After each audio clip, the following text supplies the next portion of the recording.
नमस्कार. गोष्ट एका गावाची, जिथे प्रत्येक जण नेता होता. एक गाव होतं, जिथे एक जुनी धुळ्यानी माखलेली ग्रामपंचायतीची खोली होती.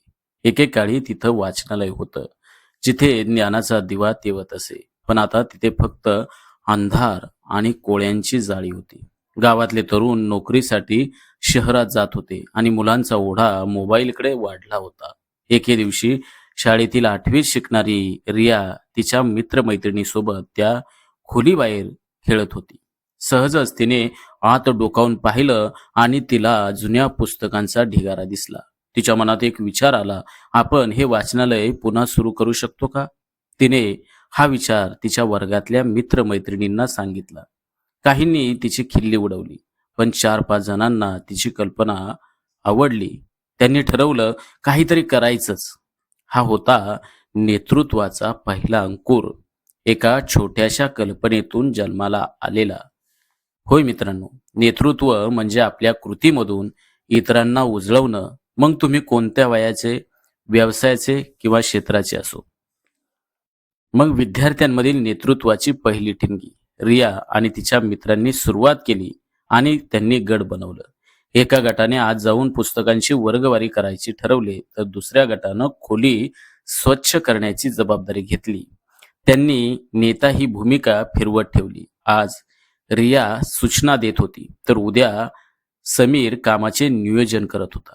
यातूनच मित्रांनो त्यांच्या सहकार्य, निर्णय क्षमता आणि जबाबदारीची जाणीव रुजू लागली. ते केवळ वाचनालय साफ करत नव्हते, तर स्वतःच्या भविष्याचा पाया घडवत होते. कारण शाळेतून फक्त डॉक्टर, वकील, इंजिनियर नाही, तर उद्याचा समाज चालवणारे निर्णयकर्ते घडवायचे असतात.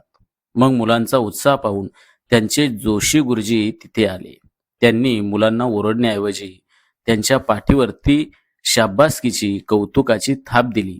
त्यांनी केवळ पुस्तकी ज्ञान दिलं नाही, तर ते विद्यार्थी, पालक आणि गाव यांच्यातील महत्त्वाचा सेतू बनले. त्यांनी मुलांमधील शक्यता ओळखली. त्यांनी ग्रामपंचायतीमध्ये जाऊन वाचनालयासाठी परवानगी मिळवली. त्यांनी इतर शिक्षकांना सोबत घेऊन एक दिवस शाळेसाठी, एक दिवस गावासाठी हा विचार प्रभावीपणे मांडला. जोशी गुरुजींनी दाखवून दिलं की शब्द शिकवले जातात, पण आचरणातून नेते घडतात. जेव्हा रियाच्या वडिलांना जे एक सुतार होते हे कळलं, तेव्हा त्यांनी तिला रागावण्याऐवजी तिच्याशी चर्चा केली. बेटा, फक्त साफसफाई करून काय होणार? तिथली तुटलेली खुर्ची, टेबलं दुरुस्त करायला हवीत. रियाने होकार देताच ते म्हणाले, मी माझ्या फावल्या वेळेत येऊन सगळे फर्निचर तुमचं दुरुस्त करून देतो. त्यांच्या कृतीतून रियानं प्रामाणिकपणा आणि जबाबदारी शिकली. एका आईनं मुलांसाठी खाऊ आणला, तर शहरात अकाउंटंट असलेल्या एका वडिलांनी वाचनालयासाठी एक छोटासा निधी कसा उभारायचा याचं नियोजन करून दिलं. पालकांचा सजग संवाद आणि समजूतदारपणा मुलांसाठी नेतृत्वाचा सर्वोत्तम धडा ठरला. गावातल्या एका तरुण इंजिनियरने हे पाहिलं. त्यानं व्यावसायिक कौशल्याचा वापर केला. त्याने संपूर्ण टीमला स्पष्ट उद्दिष्ट दिलं, आपण पुढच्या 1 महिन्यात हे वाचनालय डिजिटल करूया. त्याने कामात पारदर्शकता ठेवली आणि सोशल मीडियाच्या द्वारे, व्हॉट्सॲपद्वारे, फेसबुकद्वारे, इन्स्टाद्वारे गावातल्या तरुणांना या कामाशी जोडले. त्याने नवीन कल्पनांना प्रोत्साहन दिलं. एकानं जुन्या पुस्तकांना QR कोड लावण्याची कल्पना मांडली, जी त्याने लगेच उचलून धरली. त्याच्या व्यावसायिक नेतृत्वानं त्या छोट्याशा चळवळीला एका मोठ्या मिशनमध्ये बदलले. हे सर्व पाहून गावचे निवृत्त शिक्षक आजोबा पुढे आले. तरुणांचा तो जोश पाहून ते भारावले.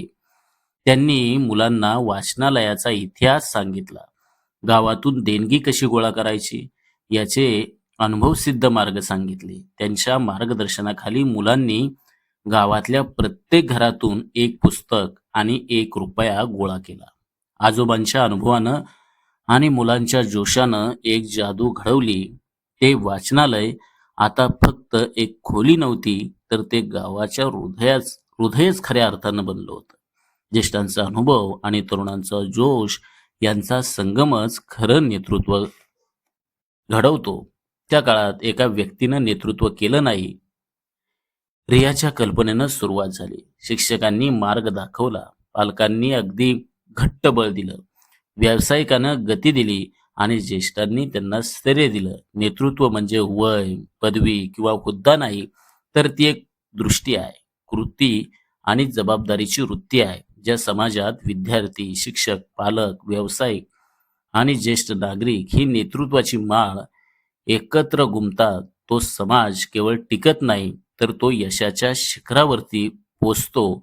म्हणून मित्रांनो, नेतृत्व म्हणजे आपल्या कृतीमधून इतरांना उजळवणं. मग तुम्ही कोणत्या वयाचं, व्यवसायाच्या क्षेत्राचे असो, ज्या समाजात विद्यार्थी, शिक्षक, पालक, व्यावसायिक, ज्येष्ठ नागरिक ही नेतृत्वाची माळ गुंफतात, तो समाज केवळ टिकत नाही, तर तो यशाच्या शिखरावरती पोचतो. ज्येष्ठांचा अनुभव आणि तरुणांचा जोश यांचा सुरेख संगम खरं तर नेतृत्व घडवतो, हे सांगणारी ही अत्यंत सुंदर गोष्ट. ही गोष्ट जर आपल्याला आवडली असेल तर माझ्या यूट्यूब चॅनलला सबस्क्राईब करा. व्हिडिओ आवडल्यास लाईक करा, शेअर करा आणि हो, कमेंट्स करायला विसरू नका. धन्यवाद.